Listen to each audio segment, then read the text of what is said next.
Iya.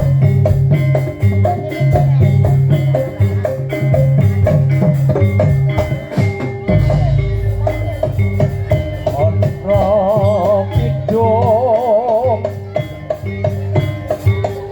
maksa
jenenge barang direkayasa iki direkayasa budaya to budaya nggih direkayasa iki tegese iki wong demokrasi kok digaeke karo karo kaya kene anane marai ruwet sedulur dadi wong liya dadi sedulur mergo iki harga iki ya kuncine siji apa takon niki Pak Diparno takwa takwa oh nggih rahmatan lil alamin aja ngasih ninggalake sedulur makane sedulur kaya ngopo kae tetep sedulur nek bojo nek pegatan wis wong liya nek sedulur tetep sedulur lah ora aneh-aneh ya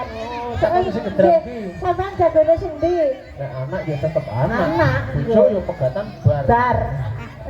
apa kira-kira arep pegatan dadi kemosi dadi sisi mati nggih saya tengguri oh nggih ayo Nungguh nopo ngono ae gopong iki oh ini pasti kita sih goleke kaya kene wis trimo goleke wis trimo lah anane jenenge kaya dempel karo Pak Ketua Pak Mariono terus pokoke laris ning yo mau pripun amplop meneh nggih pripun sing gumiak Pak De gelang kalung Slendro iki sampean jagone